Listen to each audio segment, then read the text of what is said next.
nze olwaleero nzize wano abalamuzi ensala yabalemu okukola mu nnaku 6 kati kunze eyo yafa galinga amata gafudde tegakyayinza kunywebwa mwana kuba kati gaba gafuuse ga butwa. Ng'ennaku z'omwezi 16 omwezi ogwa January omwaka 2019 kkooti ensukkulumu mu maaso g'abalamuzi 6 nga bakulemberwamu Ssaabalamuzi Bart Katurebe baawulira era ne bakomekkereza ensonga z'okujulira mu kkola ennongoosereza mu ssemateeka w'eggwanga naddala mu kujja ekkomo ku myaka gy'omukulembeze y'eggwanga. Abalamuzi bawa ebbanga lya nnaku 6 okuwa ensalawo yaabwe mu bujjuvu mu kujulira kuno. Kati ennaku ziweze 12 ezaakayita ku myezi 2 naye tewali mulamuzi yenna asinnya ku nsalawo ya musango guno. Mabirizi omu ku baajulira bw'alabye guli gutyo. Olwaleero addukidde mu kkooti ensukkulumu ng'ayagala weebwe ensonga ey'essimba lwaki ensala ekandaaliriziddwa.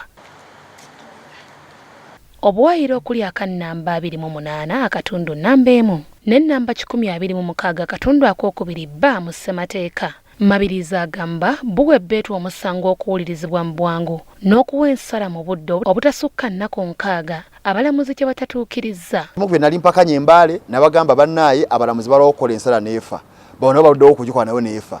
Nabawa bwe nali mpoza mwandaba nabagamba nabawa omusango okuva e Pakistan nembawa omusango okuva e Nigeria kakozi zonna zigamba nti ensala kasiteeyitako eba efudde.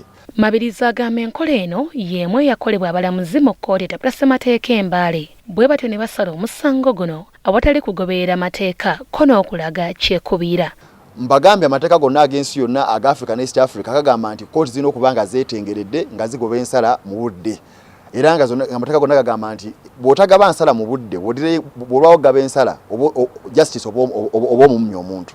Kati mu kiseera kino Mabirizi agamba takyetaaga nsalawo eno wabula ensonga egirwisizza kye kikulu olwalyoka addukire mu kkooti y'ensi yonna okufuna obwenkanya. Ensonga ze njotwala mu kkooti ez'ebweru kuba waliwo kkooti za mirundi 3 gye nnyinza okugenda.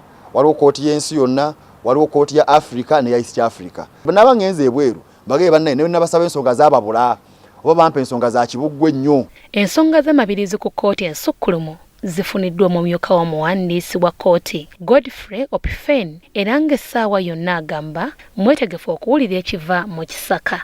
Abalamuzi abalindiriddwa okuwa ensala bali 6 nga bakulemberwa Ssaabalamuzi Bart Katurebe, Sarah Arach Amoj, Ewoodad Mwangusha, Opio Awel, Paul Mugambe, Lilian Tebatemwa wamu n'omulamuzi Jotham Tumwesige.